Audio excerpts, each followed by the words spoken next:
Welcome to another vintage fishing reel service and repair video. In this episode, kind of a coincidence, because in the last episode I did the Zebco Bullet 38, and I mentioned that this company that made the Swede, it was Swede, company's name was Swede, they made the Turbocast, among others, sued Zebco because they thought that the bullet infringed on the patent details of their reel. It turns out that this reel was designed by a former employee of Zebco by the name of Bob Peterson, at least in part designed by him, and I don't know if he owned the company or just worked for it. The owners of the company might have been of Swedish descent, hence the name Swede, which you can see here, the raised letters on the button. But at any rate, they sued Zebco and were not successful in that. So Zebco could continue making the bullet. Now, this reel, I think, is maybe missing some graphics on the side. Not all of them had graphics on the side, and there were several models. But I think this one would have been either the T1000 or the TC1000. Now, they all had a lightning bolt here. It's kind of a zigzag here, and then it went like that.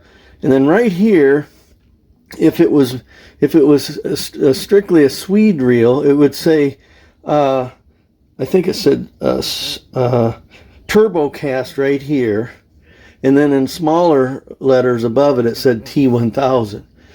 But Eagle Claw sold these as well. I don't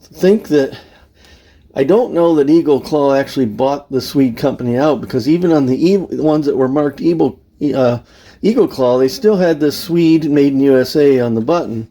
But the ones sold by Eagle Claw, instead of saying Turbocast here, it said Eagle Claw, and instead of T1000 above that, it said TC1000. So maybe it was a trade reel.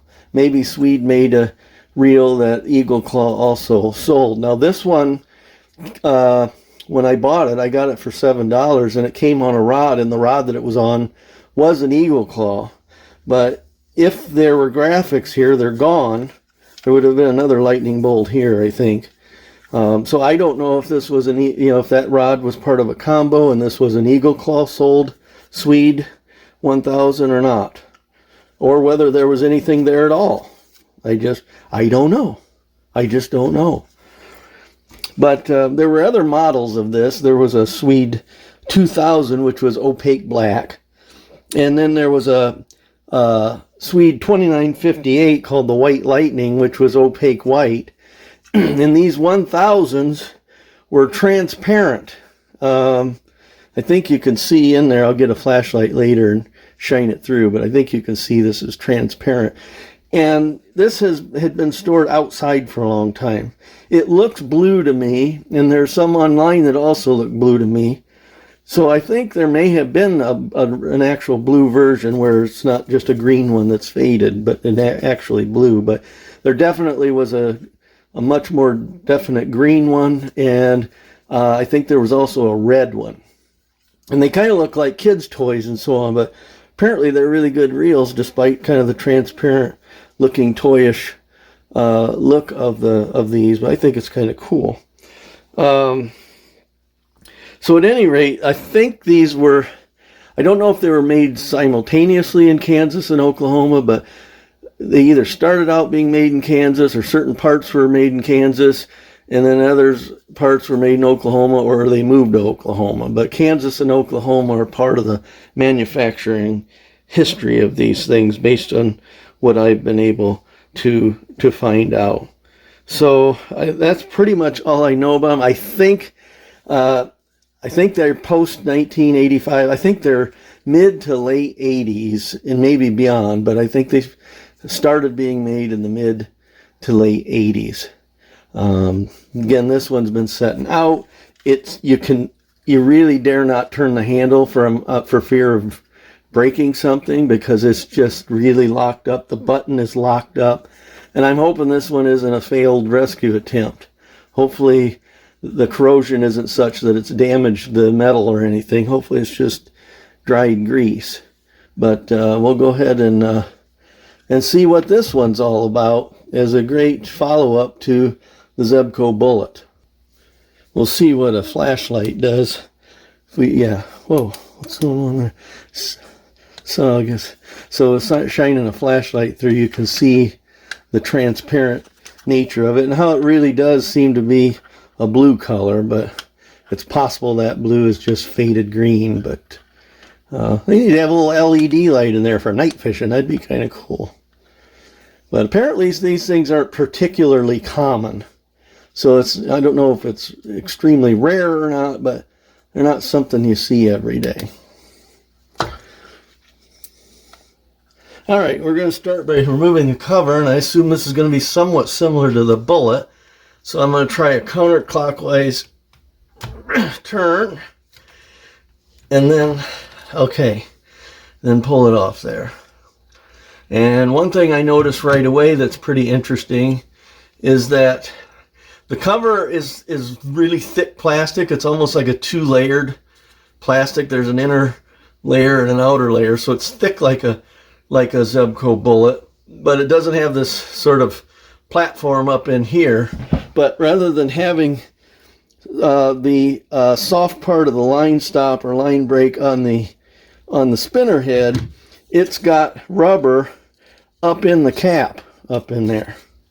So when the spinner head hits that rubber, it doesn't, damage the line, but allows the line to stop when you have the thumb button depressed. But that's really crusty spider webs. This will be fun to get back, hopefully, working like new. So looks like the spinner head just spins off in a counterclockwise fashion. You can see the pickup pin there. I don't see any, there's a nick there, but I don't think that's a line cut. I don't see any line cuts on that.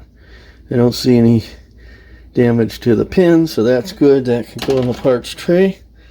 We've got an E-clip here to get the, presumably to get the spool off, if the spool is in fact separate, or maybe it's just this. Yeah, it does look like a distinct spool on there. So let's get this E-clip off of there.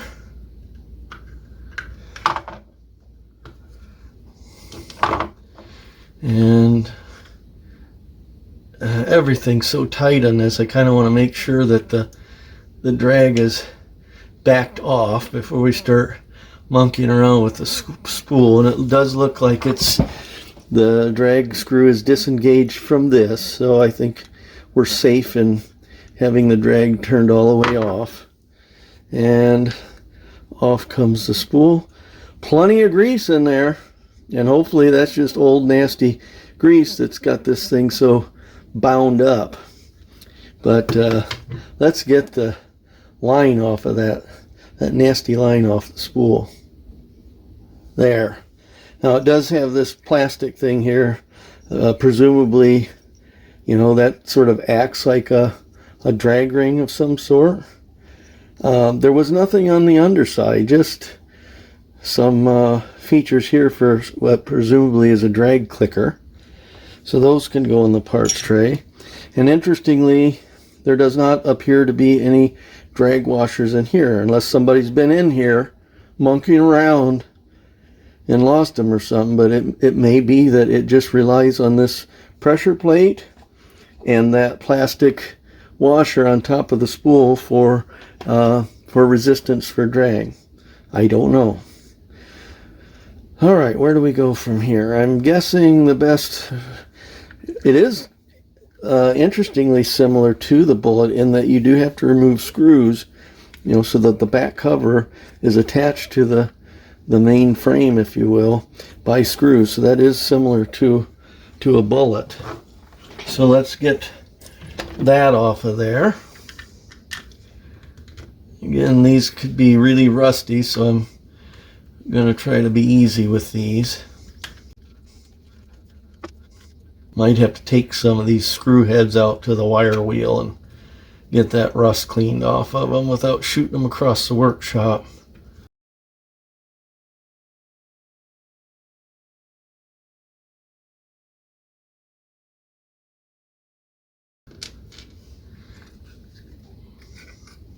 Okay.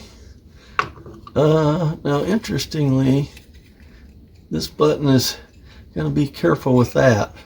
It's still not moving freely, even when it's not up against the pinion gear. So I'll want to sort of clean that good before I start forcing that. So that can go in the parts tray. I think we can go ahead and completely back out our drag screw and knob. That's just a simple, I mean, it's got a hexagonal head, but I don't, there's no spring or anything in there, so that just screws in normally, righty-tighty, lefty-loosey, so loose, counterclockwise to release drag and clockwise to give more drag. And then inside there looks pretty standard. Let's see about getting this drag plate out of there. I think we can just lift up on it. A lot easier than the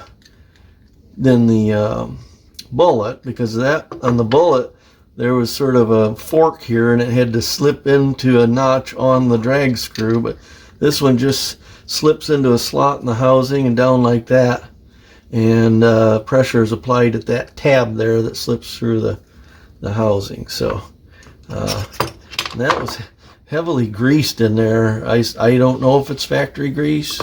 Wouldn't shock me, but I don't know. All right. This one does not have sort of a wormish gear looking pinion. It's pretty much straight teeth. And I'm guessing this is the part that's making it so grease bound. I mean, I think I can just push that out of there, but it's so full of grease that there it comes. So we don't have to worry about, luckily, taking the spring off. We just, oh man, no wonder that button wouldn't push. Yeah, it's just grease bound. So that'll clean up nicely. It looks like the gears are going to be fine. They're not totally corroded away that I can see. Sometimes some of these reels had practically made out of pot metal, and but this one, the teeth look fine. I think it's going to be fine. I want to keep an eye on the anti-reverse situation before I get too crazy here. I think it's a very simple, looks like it's only a 3-point anti-reverse, so it's nowhere near continuous anti-reverse, and I think it just works off of, I don't think there's a spring in there or anything, or any kind of tab like there was on the bullet. All right, let's get the handle off. I can't wait to get this all cleaned up and working. Oh, there's more of them. Of course, this came from the same place. I don't know if they look more like some kind of weevil or something, and they are alive. Believe it or not, I can see the legs moving. Gross. I don't know what they are. I don't really care at this point. All right. Let's take the handle off, and let's just hope. Maybe I'm going to go put some WD-40 in there so I don't booger up this handle like I might have done on the 38 bullet. I don't know if it was already that way or if I did it trying to back it out without lubricating. I'm going to get some WD on this. Okay, let's hope that was enough to protect those threads. I'm just going to go real slow here.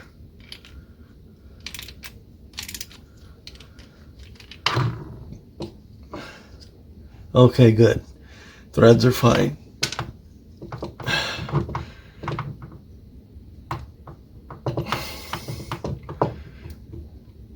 And then I'll off comes the handle. And then the main gear. Yeah, that's just basically a rocker type anti-reverse. And it looks to be made out of some kind of nylon or plastic. It's got a metal component there. I don't know what that's all about. It's got this little metal piece in there. I don't know what that's all about. It doesn't go all the way through. Let's see. Make sure I think that metal piece faces outward, and that anti-reverse pawl goes in like that, with that sharp vertical side facing down towards the foot of the reel, and that whatever that piece of metal is, that faces outward, away from the handle.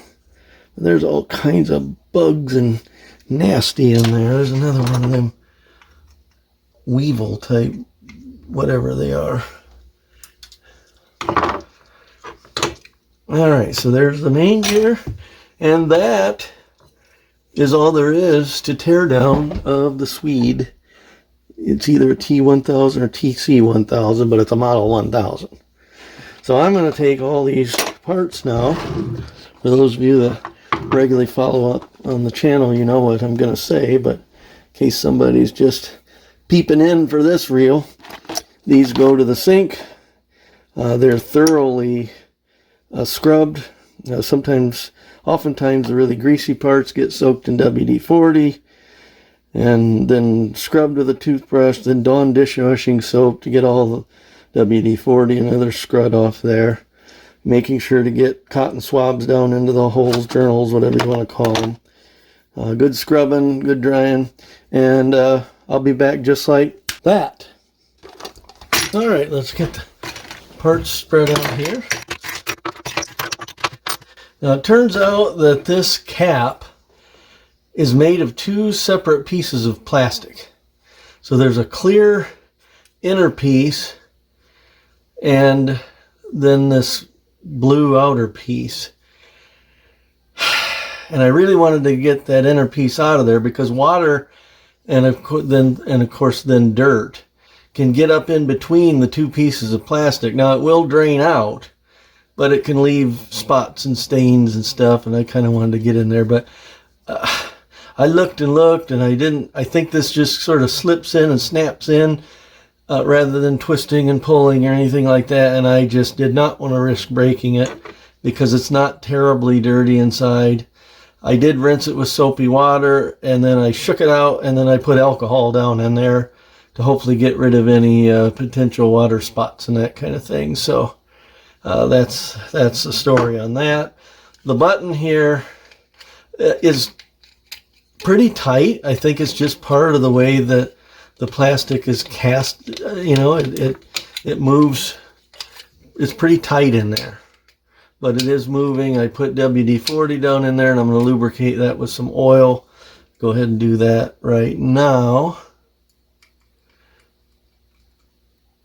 But I think it's pretty much designed to fit in there some kind of, relatively tightly, and then of course the spring action on this pops it back into place after it's depressed. But that oil, even more so than the WD. WD is more of a penetrant than a lubricant, but it still works pretty good as a lubricant. But this seems to be working even better. I mean, it's really starting to loosen up now. But, there's a little piece of dirt there. It just won't come off, and I don't want to scratch it anymore. All right.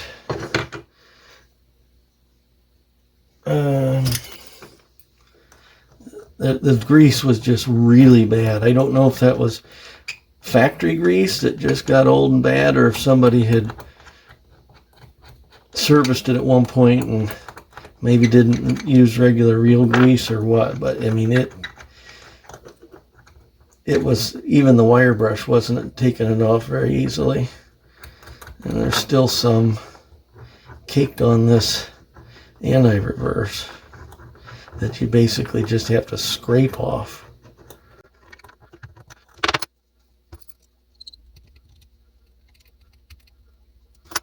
Alright, a little bit of steel wool on the main gear shaft just to shine that up a bit. Here's our anti-reverse now cleaned up, so that whatever that, I don't know if it's some kind of structural support. It actually, oh, it's a spring. Okay, it's a spring that's in there. That little metal piece I was talking about earlier is actually a spring. So maybe that has to do with lining it up or something, or keeping it at the right distance from the main gear so it doesn't bind or something like that. But it goes in like that, and it fits into a little hole like that. And I can put a little bit of oil down in that hole there, and then oil the main gear shaft and slink that back into place. And that's working, and the anti-reverse is working. And boy, there's still, I'm gonna pull that out a second because there's still caked on grease. Look at that. Look at that.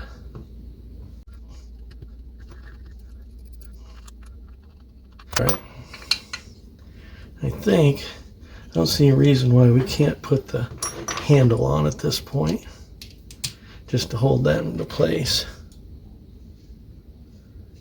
I'm going to put a little bit of oil on those threads just to protect them from corrosion.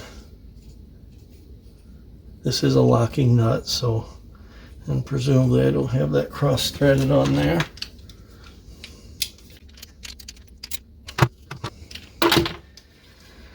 All right, let's go ahead and oil the teeth of the main gear, or grease, I mean.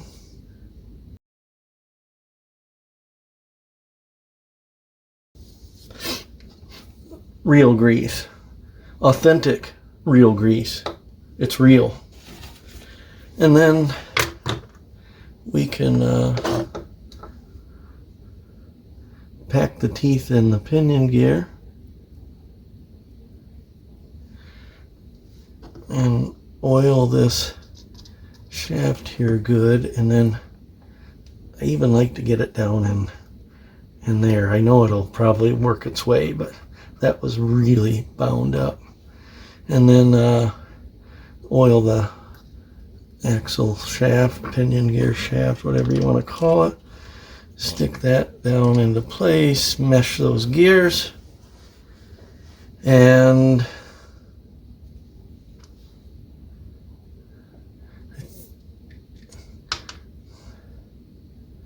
I think we'll go ahead and put the pressure plate into place. And we probably wouldn't have to. I think this just threads in here.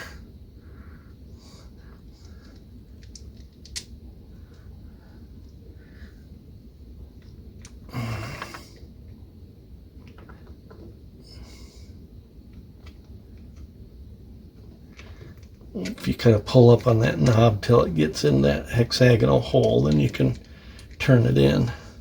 And I'm just going to turn it in until it's just flush, so that when I put this in, there's no drag. But at any rate, I think we can go ahead and put the rear cover on.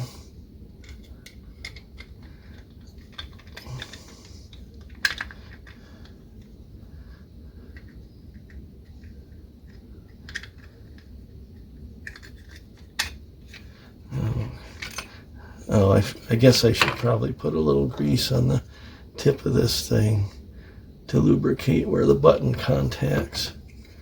All right.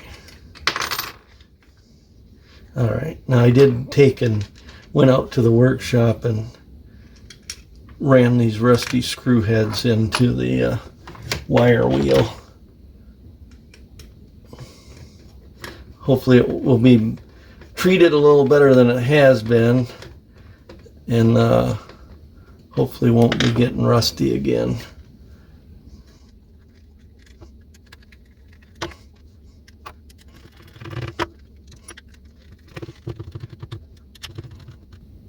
You want to be careful and not tighten these too much because they're just screwing into old plastic. And if you get them too tight, you might shatter the part of the housing that these screw into.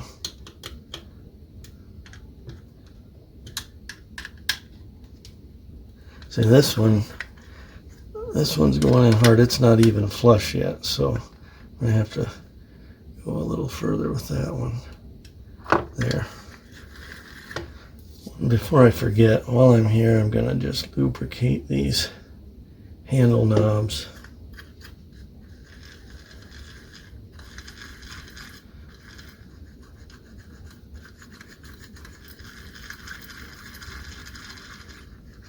That makes a big difference. All right, let's get that pressure plate back in.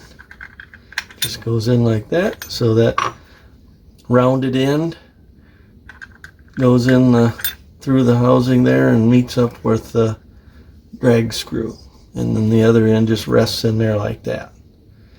And presumably nobody's been in here. And this is the drag system, and apparently there are no additional washers. What I don't get is what? Where's the drag clicker? It doesn't seem to really have a drag clicker, and I don't see where there might have been one, and if that's the case, I don't know what's going on with these, with all this here down here, because there's nothing clicking on it. But the spool does spin around this spindle, and so therefore that's going to need to be lubricated. I'll lubricate the top here just to ease up the wear and tear on the pickup pin, and I'm somewhat hesitant to grease this for fear that I won't get as maximum drag, but it looked like it was greased before, so I'm just going to lightly grease this pressure plate, and maybe lightly grease the bottom of this spool. But there is apparently no bait clicker on there, but why would, unless they were using spool from another model, why would they have all these raised areas on there that would suggest some kind of a bait clicker? Maybe something's popped off. Maybe there was something on one of these posts. I don't know. I just don't know. Again, on this, I hesitate to over grease. I don't know if these were supposed to be greased. I'm just gonna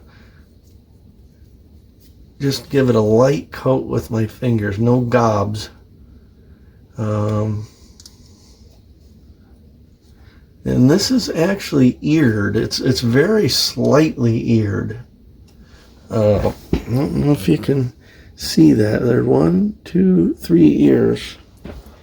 And one would assume that there are 3 recesses, so that should hold into place via those ears. And then you can put on the E-clip. Oh, come on.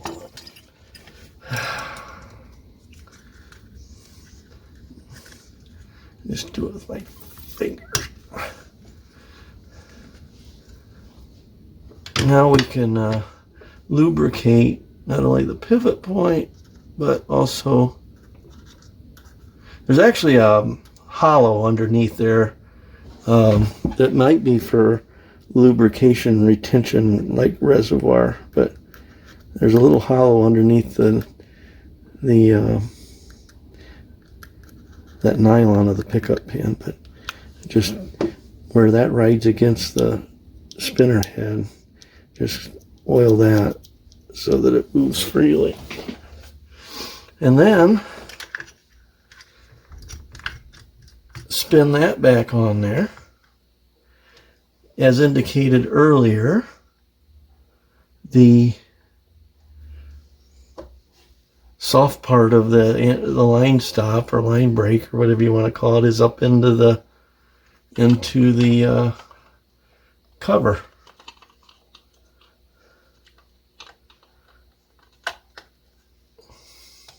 So there's little tabs in there. Find those and then push it together and then twist clockwise.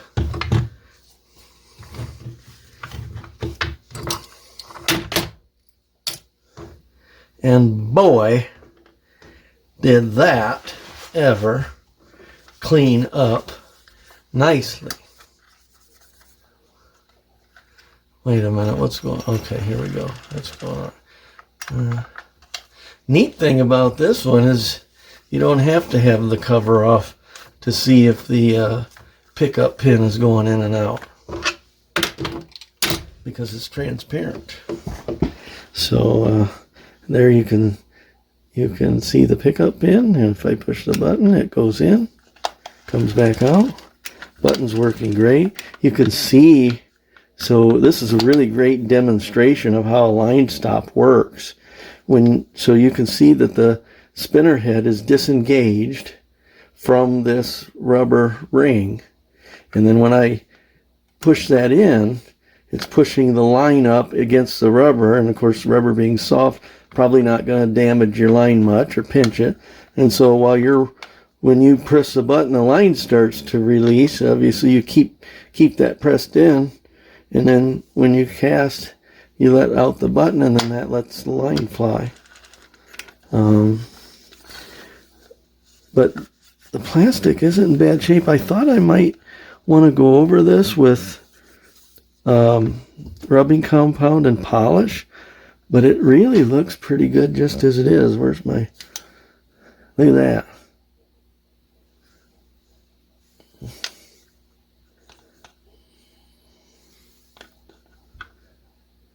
I mean, that's pretty cool.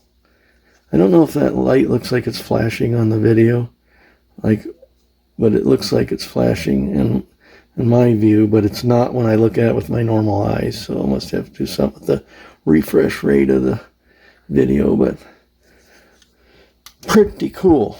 I'm really happy to find that. And if you're interested in kind of oddball reels like I am, or reels with interesting history, you can even see the drag pressure plate engaging when you move that. Keep an eye out for the Swede reels. These transparent ones are kind of cool too. As I said, there are a couple of opaque ones. So I better include the rod that I found this on, just in case it's of useful information. I don't know if it's possible that this was sold as a combo, in which case knowing the rod that it came on would be nice, or whether it was just pure coincidence that reel, which has an affiliation with Eagle Claw, ended up on an Eagle Claw rod. But this is an Eagle Claw, says graphite composite, high quality, and then it says model, it looks like it says model ECC 156, and I can't see, it might be a 3, could be a 6, I don't know, the last number's gone. It's probably 1566 because it's a, I don't know, but it's a 5'6" medium action rod by Wright & McGill, and it's one piece, so it does not come apart. But that's the rod it was on, just in case that might have been part of a combo.